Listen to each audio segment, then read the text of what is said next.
はい。OK です。これ前回もね、提示した三村さんのスライドのちょっとバージョンアップですね。そうですね。このスタティックダイナミック自体は富山のバレーボールミーティン2017グ年のでやつですね。最初に初めて多分世には出たんですけどもね、そこはもちろん参加してる方だけしか見れてないので、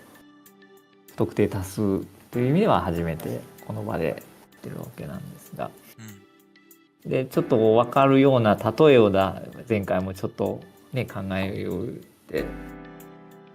ょっといまいちやったんでちょっと改良してもらったって感じですよね。バレーボールっぽくしたって感じですよね。どっちかというといきましょうか。はい。はい。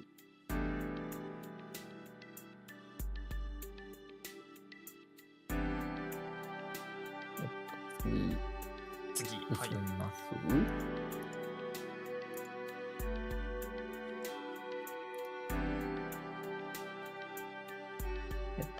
三村さんに説明してもらうでいいですか。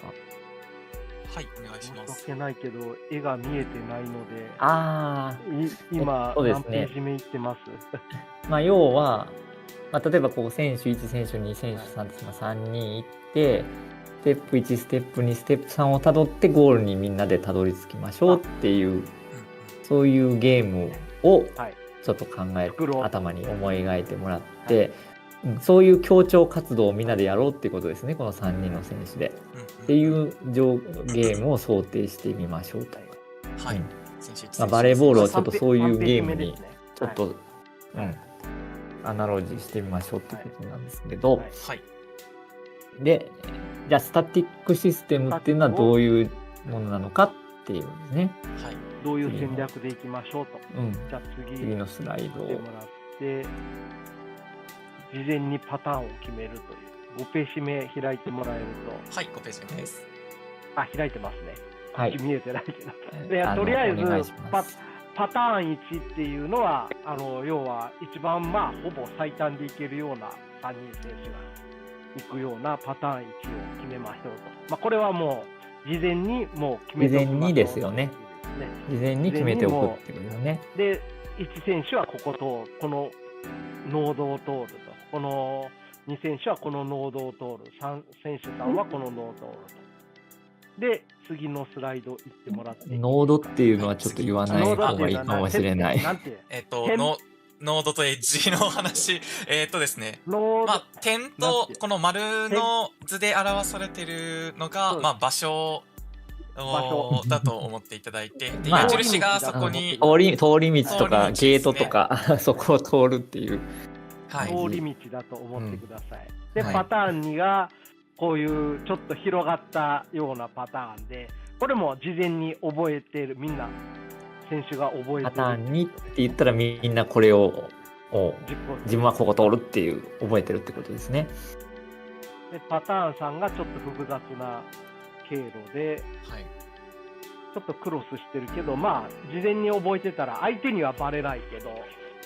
周りにはバレない、何やってるか複雑なことやってるなって見えるけど、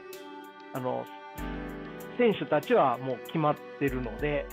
決まったところを通ってるだけですね。はい。どの道通るかを決められている。そのパターンの3つ目。そうで、ただ、外から見るとすごい複雑なことをやってるように見えるけど、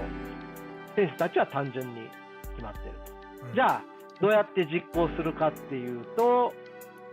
8ページに行ってもらって、これが一番大事で、誰か司令塔がいるんですよね。で、選手1が司令塔だとして、じゃあパターン1実行するぜって言ったら、2選手3手はサイン出すことですね。サイン出して、いやこれパターン1だってなったら、一直線にパターン1でゴールを目指す。めっちゃ速く飛びますよねと。じゃあパターン2はどうするっていうことを2例目に行くと、パターン2を実行するぜって言ったら、パターン2を実行できるわけですね。で、じゃあ失敗する場合を考えましょうっていうことで、10ページ目のあれを見ると、はい。例えばどっか通り道が塞がってるっていう場合を考えて、あれ塞がってるよねってなったパターン3で行くぜって言ったのに、塞がってるぜってなった瞬間に、どうしよう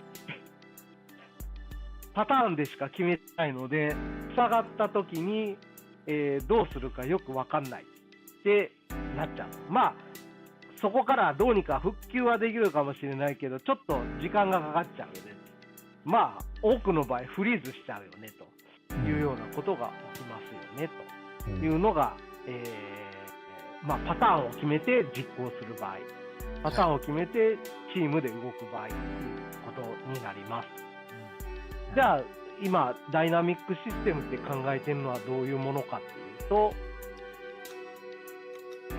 はい、12ページです。12ページ開いてもらうと、要は簡単なルールを決めましょうと、プレイ指示で、まあ周り見れば各選手がどういう動きをしてるのかは見ればわかる。声を発せなくてもサインなんか出さなくても見ればわかるので、じゃあまあ空いてるところを通っていきましょうっていうことを考えます。じゃあまあ空いてるところなので、まあ普通に考えれば一番近いところを通っていくよね。じゃあもっとじゃあ2個目のところに行こうとするとちょっとトラブル起きますと。13ページ目ですね。もう大幅にちょっとトラブル起こしてみました。だけどじゃあまあ横見ながら空いてるところ入ろうよって言って避けてピッてみんな空いてるところに入るっていうルールで、ずれますと。であとはもう空いてるところに入るっていうルールでただ動いとけば、みんな速やかにトラブルが起きたってゴールつくよねと。まあ、さっきのバレーでいうと空いてるスロットにスパイカーがみんな入っていくと同じようなことをやってるっていうことですね。これだとまあサインプレーだともう一気にやること決まってるからめっちゃ早くは動けるんですけど、トラブルちょっと起きたらもう破綻するというかフリーズしてしまうんだけど、動的に動いてると動的に決める、判断しながら進んでいくっていうことを決めてると、こうやって速やかにトラブル起きたって、目標に達成できますよねということになります。はい、で最後のページでまとめのところに行ってもらって、まあスタティックシステム長所としてはまあ単純な環境であれば超早く実行できます。でただちょっと複雑になってくると、大量にパターンを用意する必要があって、それを全員が全部覚えないといけないっていうことが起きたりします。はい、でトラブル発生すると対処が難しいということです。でまあ相手がいるスポーツとかだと相手は必ず邪魔してくるので、邪魔された場合にまあトラブル発生しますよね。そうするとすぐ使えなくなるっていうことが起きたりする。まあただバレなきゃめっちゃ早くやれるよねという話になります。ダイナミックの方はまあ少々複雑な環境でも簡単な基本的な約束ごと決めとけば、チームプレーが、すぐに実行できると。でトラブルにもまあ絶対大丈夫ってわけではないけど、トラブルの対処が比較的容易にできるっていうことですね。でスタティックよりも実施にまあ時間はまあちょっとかかるだろうけど、まあ、これも鍛錬次第でスピードは実用に耐えるスピードは確保できるんじゃないかなっていうようなやり方ですね。はい、まあはっきり言って一長一短はあるんですけど、ただスタティックで採用できる場面っていうのがだんだんボールゲームでは少なくなってるんじゃないかなっていうのは見てますという形です。でバレーはそっち方向に今進化してるというか、そっち方向の戦術が開拓されつつある場所なんじゃないかなと思ってますっていう感じですね。はい、以上です。はい、ありがとうございます。はい。